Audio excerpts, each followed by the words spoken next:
Allô tout le monde! Bienvenue dans un live avec moi. Contente de vous voir aujourd'hui. Euh, j'ai plein de choses à discuter avec vous, donc je vais comme surfer d'un sujet à l'autre aujourd'hui. Comme je vous avais dit, les lives sont à toutes les 2 semaines. Donc, si jamais c'est la première fois que vous me voyez live, salut! Si c'est pas la première fois, je suis contente de vous revoir. Vous pouvez écrire replay dans les commentaires si vous êtes là en replay. Sinon, faites un petit coucou quand vous vous connectez. J'ai envie de parler de sujets justement que je me fais beaucoup demander de façon plus personnelle dans les coachings avec mes clientes. Donc, souvent mes clientes vont poser leurs questions, vont poser des questions plus stratégiques et tout. Mais il y a beaucoup de clientes aussi qui me demandent Hey, comment ça va, telle affaire, ou j'ai vu telle chose. Donc, je trouvais ça comme pertinent d'avoir une conversation peut-être un peu plus intime sur certaines choses que je parle pas nécessairement sur les médias sociaux. Fait que c'est de ça que j'ai envie de parler aujourd'hui. Puis c'est pour ça que la thématique du jour, c'est euh, mon lancement de l'incubateur, mais aussi j'ai été malade pendant un mois, comment je deal avec ça. Allô Julie, allô Annie, contente de vous voir. Puis, l'autre chose que je voulais parler, c'est mes leçons de l'année 2026. 26, faut que je m'habitue à dire 2026. Euh, Avant de commencer, je veux aussi vous rappeler que si vous n'avez pas vu les lives des semaines précédentes, ils sont épinglés en haut du groupe. On va aussi les mettre en replay sur YouTube comme on faisait avant. Fait que si jamais vous voulez aller les voir, vous pouvez être dans la playlist replay sur YouTube, Amélie Riendo, vous pouvez me trouver là. Je mettrai quand même les liens dans la description de la vidéo. On a parlé depuis le début de l'année des stratégies de contenu qui fonctionnent en 2026, comment moi j'ai bâti ma stratégie. Donc, si jamais vous n'avez pas vu ça, vous pouvez aller voir cette vidéo-là qui est épinglée en haut. Puis, j'ai également parlé de mon mot de l'année ou mon... Ouais, c'est ça, mon mot de l'année, puis mes intentions, puis mes objectifs de l'année. Puis, je me suis comme fixé les objectifs avec vous. Fait que si jamais vous avez envie de faire ça aussi, c'est épinglé en haut. Euh, Allô Jessie, contente de te voir. Fait que aujourd'hui, commençons par le sujet premier qui est l'incubateur. De ce que j'avais envie de vous parler en fait dans l'incubateur, c'est comme un peu ma façon de voir les choses, puis pourquoi j'ai lancé ça, puis ma réflexion un peu de stratégie sur qu'est-ce que j'ai priorisé dans l'année 2026. Donc, juste pour vous mettre en contexte, l'incubateur, c'est un offre que j'avais créé puis que j'avais rendu disponible fin 2025.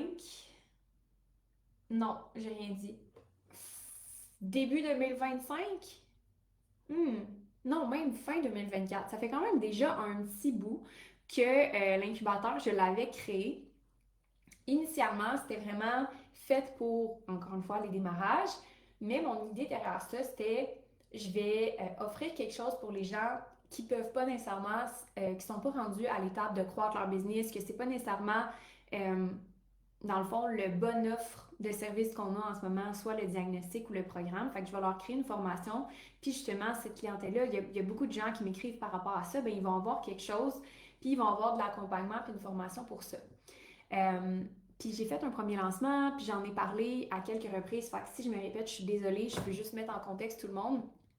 Mais j'avais créé ça, dans le fond, au début, pour répondre à la demande. Puis dans un premier lancement, on avait eu comme une trentaine d'inscriptions pour l'incubateur. Puis j'étais vraiment, vraiment contente. Premièrement, de la qualité des clientes, j'étais contente de la formation, j'étais contente de tout en fait. Le seul point, c'est que je travaillais avec une agence marketing à ce moment-là. Allô Marie-Pierre, contente de te voir. Je travaillais avec une agence marketing à ce moment-là qui prenait 50% dans le fond des revenus. Puis mon idée, c'était que j'aurais aimé ça, que cette agence-là m'aide dans tous les autres projets, pas juste ce projet-là. Euh, puis l'idée, c'est que je devrais reconstruire mon département marketing parce que deux des personnes dans mon département marketing étaient parties. Fait qu'il fallait que je rebâtisse mon département marketing. Cette agence-là m'aidait dans ce lancement-là. Puis le but, c'était qu'elle puisse m'aider dans les autres aspects de la business, right? pas nécessairement une mauvaise expérience, mais juste pas la bonne décision ou le bon match, on va dire. Parce que, ben, pour que ça vaille vraiment le coup, puis que ça vaille vraiment la peine pour moi d'avoir vraiment délégué tout le côté marketing, mais il faut que ça soit rentable, right? Sinon, ben, tout mon profit est perdu à donner à une agence, puis ben, après ça, on peut pas donner assez de support aux clientes pour que ça vaille la peine pour nous de faire ce programme-là, sinon on n'a pas de profit. Fait de ce point de vue-là, ça ne fonctionnait pas en termes de modèle, la façon que c'était fait. Puis aussi parce que ben, je ne pouvais pas me permettre, vu qu'on dépensait beaucoup en marketing, je ne pouvais pas me permettre de donner beaucoup plus de support que qu'est-ce que j'en donnais, qui était quand même beaucoup. C'était un Q&A par semaine, donc j'étais disponible pour toutes les clientes une fois par semaine, 1 heure à 1 heure et demie par semaine en live avec elles.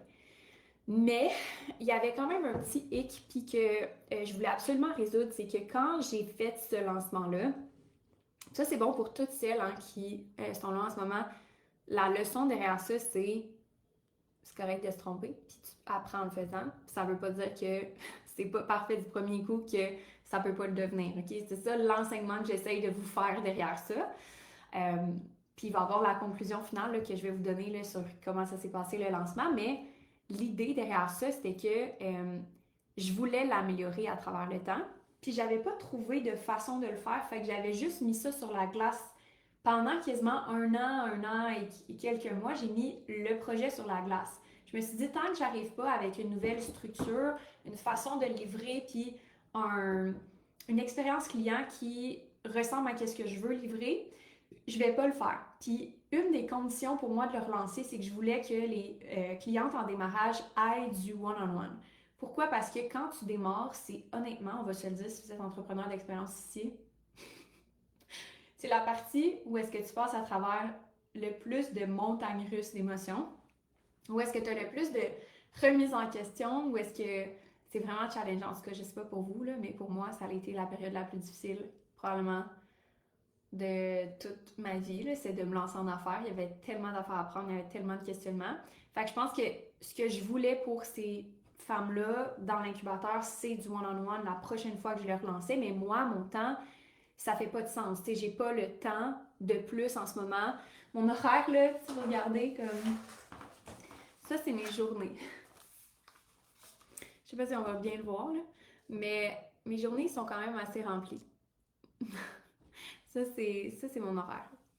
Fait que ça ressemble à ça pas mal tous les jours, du lundi au vendredi. Donc, j'ai pas vraiment beaucoup de place pour plus de clientes one-on-one.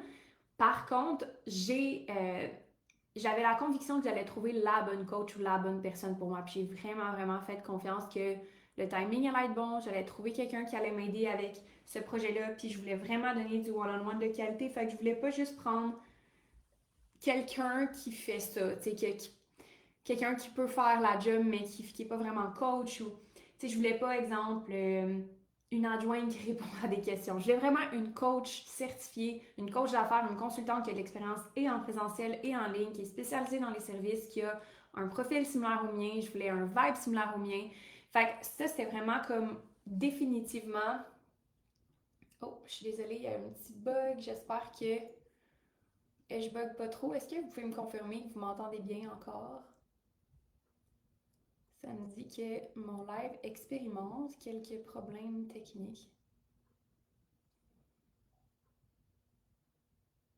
Hmm. Let's see.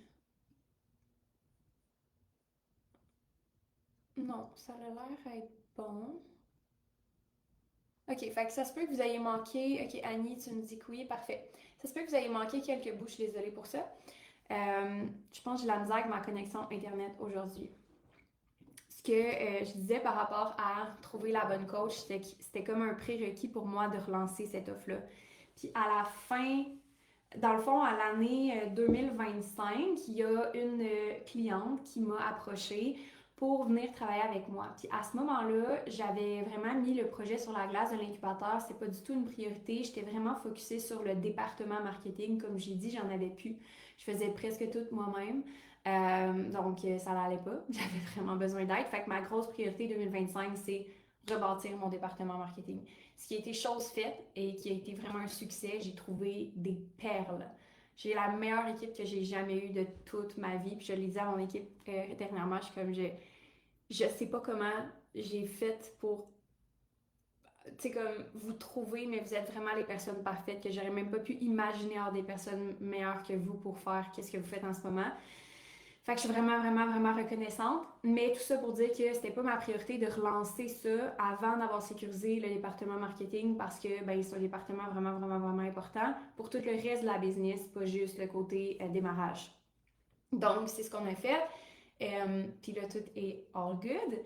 Mais dans le fond, j'avais quand même en tête cette cliente-là qui est Vicky, celle qui ont vu, dans le fond, les informations par rapport à Vicky dans le lancement de l'incubateur. C'est que, ben, en fait, c'est une ancienne cliente.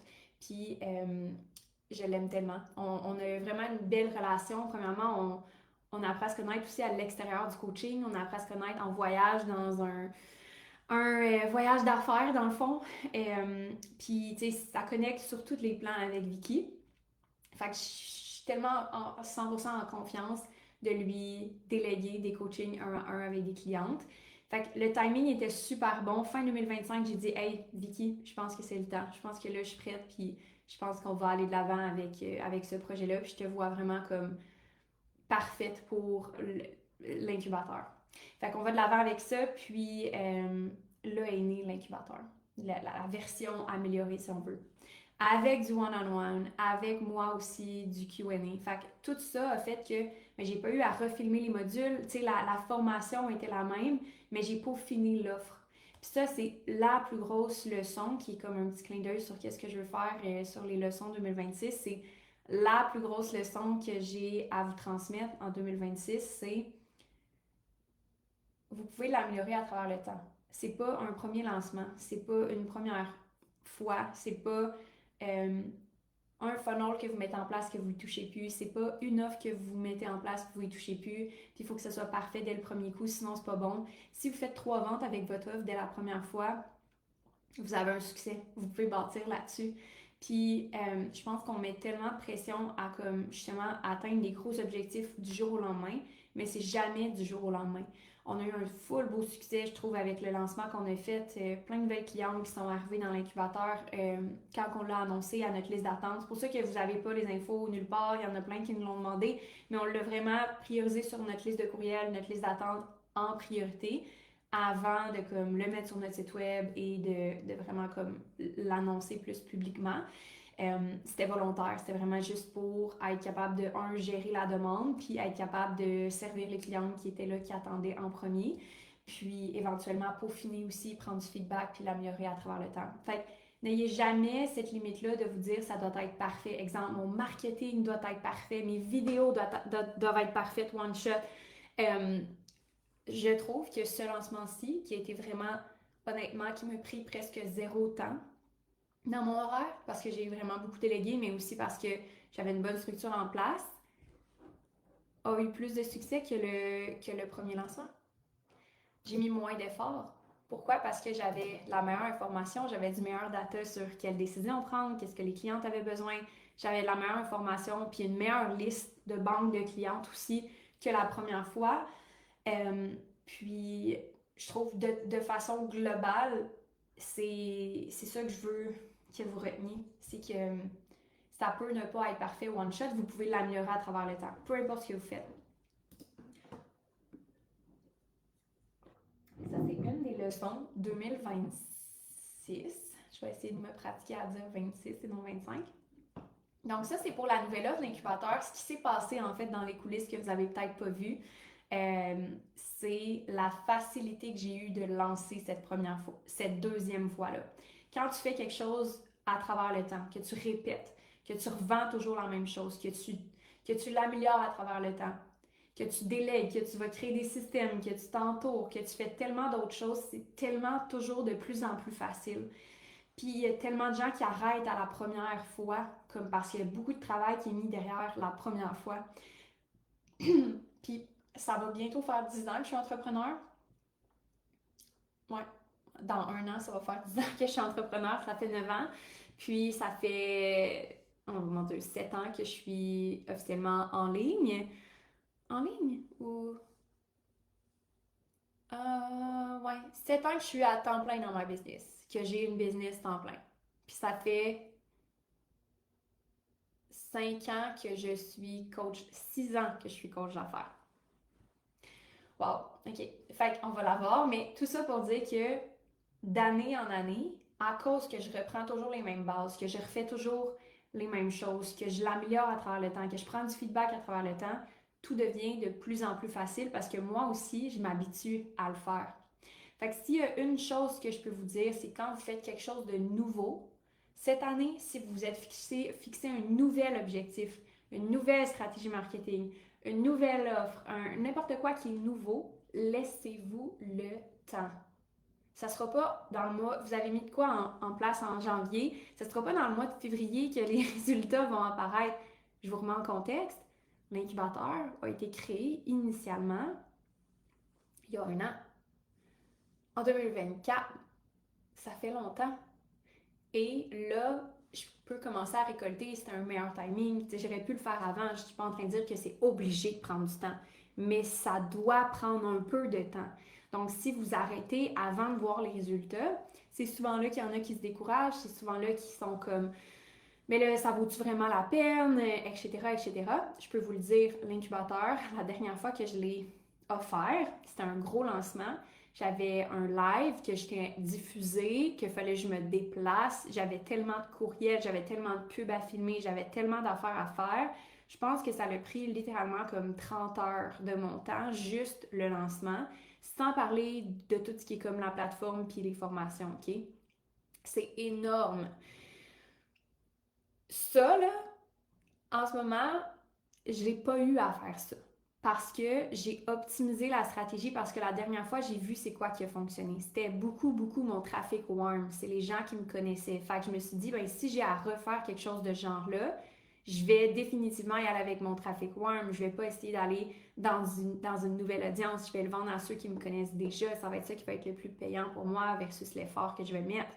Donc, j'ai un meilleur data, j'ai des meilleures stratégies, j'ai un meilleur mindset aussi. Je suis détachée de comme la nouvelle audience, je suis vraiment détachée de l'offrir à at large ou de faire un gros lancement parce que c'est pas ça qui m'a donné des résultats la dernière fois.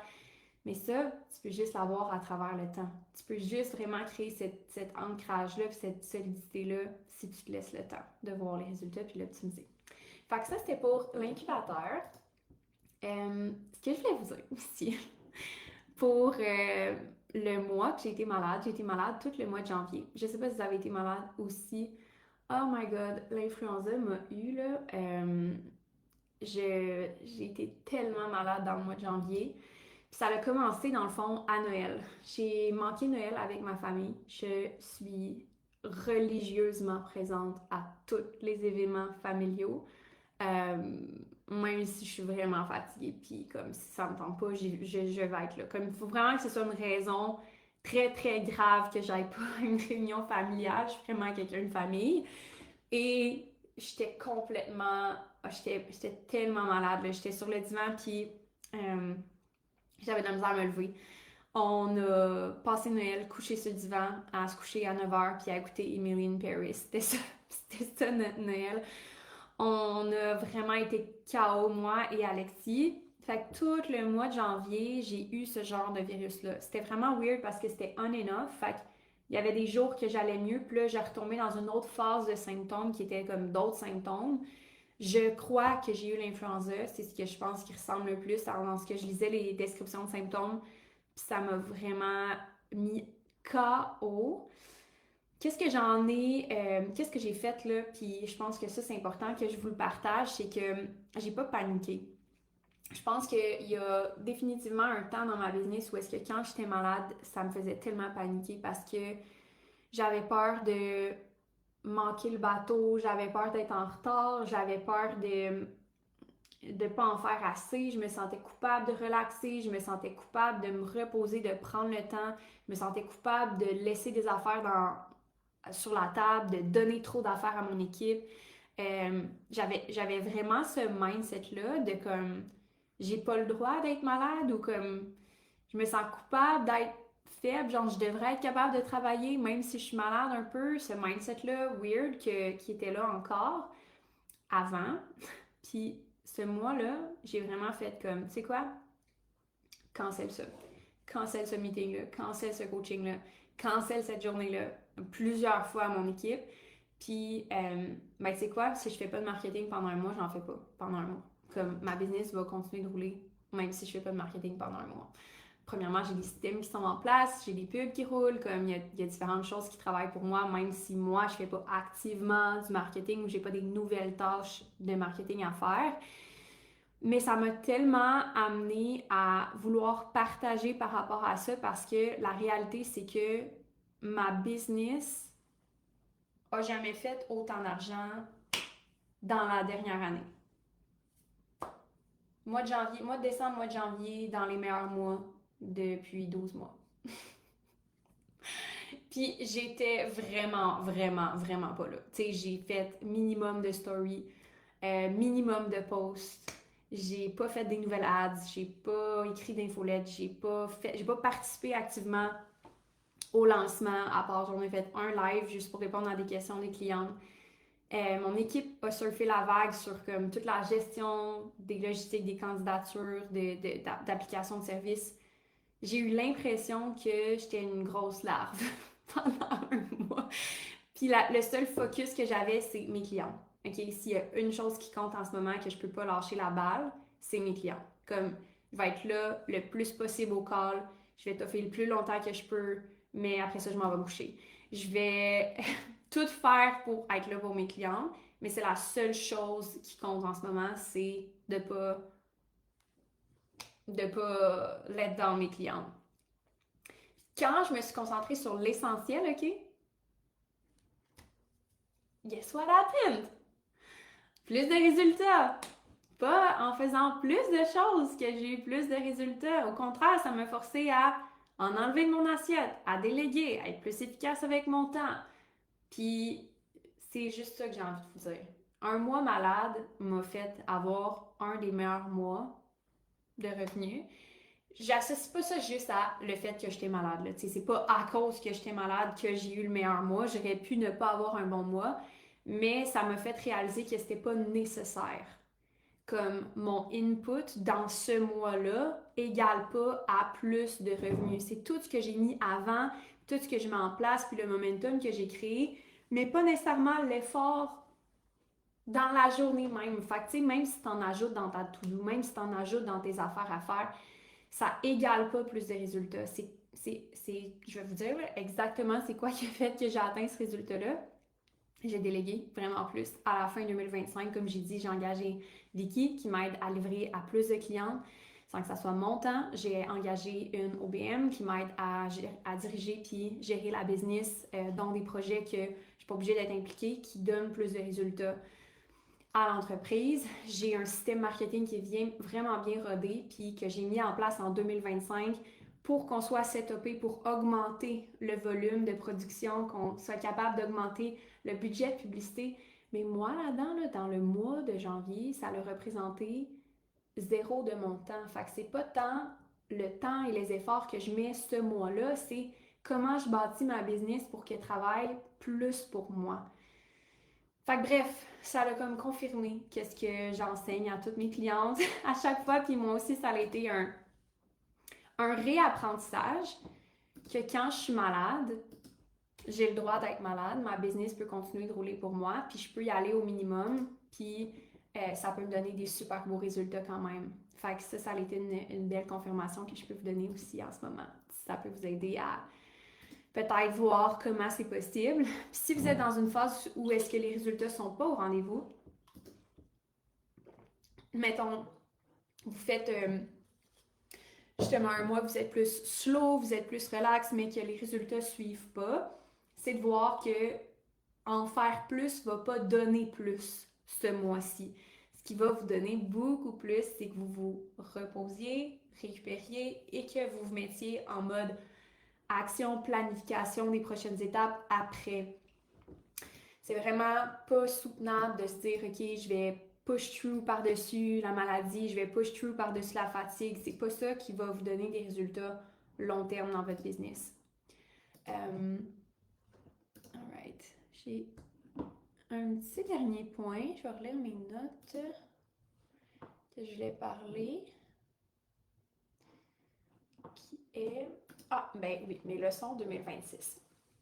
Ben, fait que ça résume un peu les deux leçons que je voulais vous partager, qui sont vraiment des leçons plus mindset, honnêtement, qui vont vous aider. Un, c'est pas parce que c'est pas parfait quand vous commencez que ça peut pas le devenir, que ça peut pas être, ça peut pas s'améliorer. Vous devez pas viser la perfection, vous devez viser l'amélioration. C'est ultimement ce qui va bâtir le momentum à travers le temps. Peu importe ce que vous faites, nouvelle offre, nouvelle stratégie, peu importe c'est quoi que vous faites, donnez-vous la permission. C'est pas obligé de prendre du temps, mais le temps est une composante importante. Deux, c'est pas votre effort actuel, le nombre d'actions que vous faites ou le nombre de choses que vous cochez dans votre to-do list ou à quel point vous êtes présente ou vous en donnez plus ou que vous overgive, c'est pas ça qui va vous donner plus de résultats financiers. C'est qu'est-ce que vous mettez en place qui va travailler pour vous un peu plus à chaque mois, à chaque année, pour vous permettre d'augmenter votre capacité à faire des revenus sans vous épuiser. Parce que c'est super impressionnant de faire, exemple, un gros mois parce que tu as travaillé vraiment, vraiment, vraiment comme acharnement, mais que tu ne peux pas dupliquer ça parce qu'il n'y a pas d'équipe, il n'y a pas de système, il n'y a pas de structure. Puis c'est juste toujours, ça dépend toujours de ton énergie. Mais c'est possible de ne pas investir plus d'énergie et même d'en investir moins pour plus de résultats. Mais comme j'ai dit, c'est pas le même levier. C'est pas votre temps, c'est la structure, votre équipe, puis vos stratégies. Voilà, c'est ce que j'avais envie de partager aujourd'hui. Et là, je dois aller me sécher les cheveux parce que d'habitude, j'ai le temps de le faire avant le live, comme vous pouvez voir. Mais là, aujourd'hui, je suis dans un défi de poster 5 fois par jour. 5 fois par jour. Wow! 5 fois par semaine. 5 fois par jour, je perdrais ma tête. 5 fois par semaine et j'avais pas eu le temps de faire mon post la journée. Fait que je respecte mon engagement. Je suis sur le chemin de faire mes 5 posts cette semaine. Fait que j'ai fait ça avant de venir en live avec vous. Puis d'ailleurs, si vous voulez aller voir ma stratégie marketing ou ce que je m'engage à faire dans la prochaine année, puis voir un peu c'est quoi mon setup, puis qu'est-ce que je vais faire sur mon contenu Instagram, vous pouvez aller voir le live. J'ai tout expliqué en détail. Puis je peux aussi vous envoyer, si vous écrivez en commentaire plan, je peux vous envoyer mon PDF là, de mon plan que je me suis fait là, en termes de création de contenu. Je l'ai partagé aussi en story sur Instagram. Donc sur ce, je vous souhaite une super belle semaine. Merci d'avoir été là, puis on se retrouve pour un live dans 2 semaines. Bye tout le monde!